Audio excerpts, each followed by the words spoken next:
So I know this video will be unpopular, and if you don't like rants or negative content on the things that you enjoy, I completely understand that. I get it. I get that. I get defensive about this stuff as well, so if you don't want to watch this video, you don't have to. But if you do, I want you guys to know I'm being as fair and as honest as I possibly can be here. So with that out of the way, after episode 4 of The God of High School, I dropped the series, and there are a multitude of reasons for that. So in this video, I will be discussing why I made the decisions to drop such a popular series and exactly what makes this anime so, for lack of a better phrase, not enjoyable for me. So before the video begins, YouTube says 90% of you are not subscribed, so help me reach 10k subs, we're almost there, by hitting the subscription button to never miss a video on this channel. This is why I dropped The God of High School. Okay, so the absolute biggest issue for me and the turning point to me dropping this series was the non-existent stakes in fights. Let's take episode 3 as an example. Mira and female Stone Cold Steve Austin Mi-soon start to fight, and this fight starts off well enough. We get some luchador moves with a nice Hurricane Rana and more, but the fight ends suddenly when Mira rebounds off the ropes and hits Mi-sun with what looks like a gust of wind, ending the fight in an anticlimactic way, and thus the viewer gets no satisfaction from this at all. To put in better terms, it sucked the wind right out of the room. This problem continues on in this episode in one of the most head-scratching and questionable fights that simply cannot be defended. Mori-jin fights one of the commissioners in a match, and immediately at the start grabs his glasses and knocks him down. The fight was over in less than 20 seconds, and there wasn't a single move. He just knocked him down and took his glasses. This fight proved that The God of High School doesn't have stakes to its fights, and if it does, they are completely undermined at every turn. Because afterwards, they are allowed to carry on this fight where they use the equivalent of stands from JoJo. What was the point of any of this if the fight ended in 20 seconds and then they fight anyways? He lost. Why does he care about beating this guy up? There are no stakes. They're completely gone at this point. And the excuse of him wanting revenge for being knocked over is a bad one, because he went in knowing he could have lost at any point like anyone else. Going by this show's logic, why didn't Mi-sun start destroying and tearing everything up? And speaking of the JoJo stands, the power scaling isn't entertaining in the least.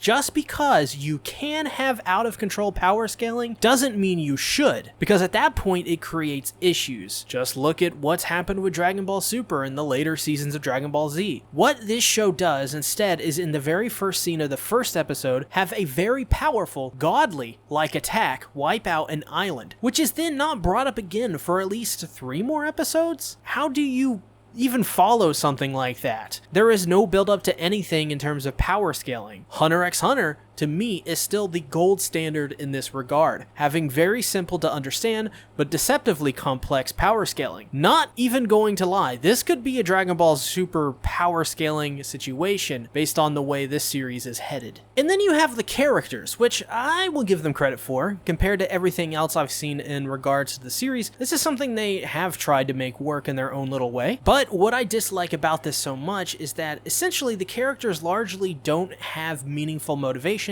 or good enough backstories to make me want to invest more time into them. Mori-jin is the epitome of shonen protag in this anime. He's got the goggles, spiky hair, and a personality drier than wood that would make some of these bad shonen protags blush. He simply isn't interesting, and while every other character is better than him, it ain't by much. Daewee has some motivation with a brother who is suffering from some sort of illness, but like Mori-jin, he has no real personality in his character, nor anything beyond what the writing is supposed to make you think he is. Same with Mira, who likes muscles and these big meaty men slapping meat, but other than that, more dry than wood in a desert. I couldn't even remember these characters' names. I had to search them up to make sure I was prepared for this video. That isn't good when your characters are so forgettable that it takes a minute to remember their names or even remember them at all. And another bit of credit, the animation and production from MAPPA in this anime is fairly well done. For the most part, I believe much of the action is engaging enough, and the colors and art direction are very unique for this series, even if it looks a little soft to the eyes. But one of the key tenets to make a viewer happy is to have good camera work, and I understand animation doesn't have a physical camera all the time. Before this instance, we'll be talking about the point of view that we see it from as the camera. To be frank, the camera camera work in this series is nauseating and awful at times, focusing more on having the camera move with the action and being shaky, rather than still shots. This is a very bad thing from my subjective viewpoint because we never get a clear look at the action. What is the point of having an action scene where you can't see the action or follow along with it? The hits mean nothing if they're obscured by the camera going wild. You lose all the context. This is something action movies started doing in the 2000s with the shaky cam stuff, and it was awful then, and hey, it's awful now. Thankfully, it's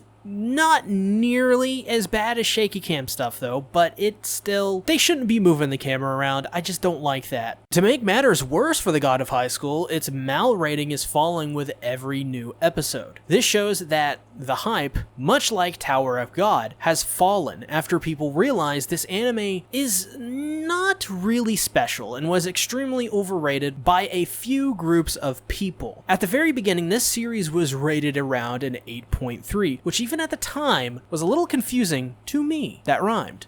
The problem with the God of High School is that it takes a boring set of tropes we've all experienced before and throws them into a blender with little to no story added at all. It's a collective of fights with no meaning, no real payoff, and meaningless stakes. And much like the Tower of God, this series isn't even being adapted properly, and we're not getting the full context of the webtoon at all. So much like Tower of God, you have to ask, what's the point of this getting an anime when they're not even fully committing to adapting these webtoons properly in the first place? Because I could have told you before this anime even aired that the God of High School is not a needle mover for people, because these aren't good stories that anime fans can find anything unique in to begin with. God of High School basically has no story and is a bunch of fights, that's it. Shonen series from 20 plus years ago make this anime look primitive in comparison. So I would suggest we get better choices from these Crunchyroll originals than simply more shonen-like experiences. There's too much variety in webtoons than to just adapt shonen, by anime standards, stuff that's not even comparable to shonens of the 90s. So that is a video for another day. If you want, I can discuss in a future video what I think Crunchyroll and these studios are doing wrong with webtoon anime to begin with.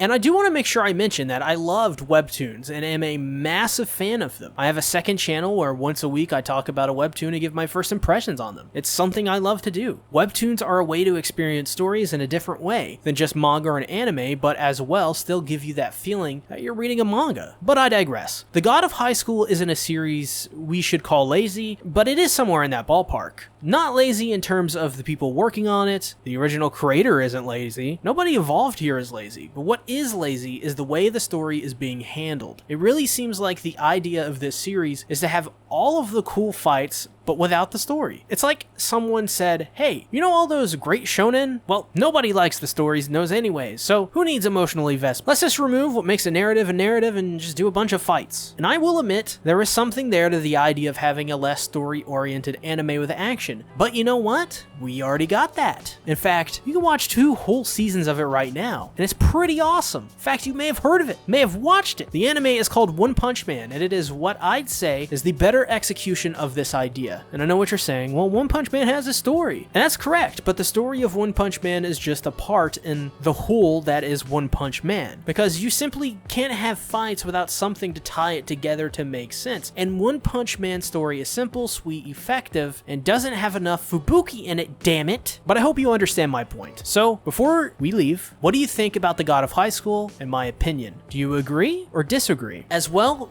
be sure to subscribe and ring the bell if you want to see more videos of seasonal anime, and as well, I have a Teespring and Patreon where you can buy stuff there. On Patreon, it's $1 and above. You get access to literally everything. I also have a join member button, so become a member of the channel if you want to. And have a nice day, everybody. I love you. I'll see you next time in the next video. Bye-bye.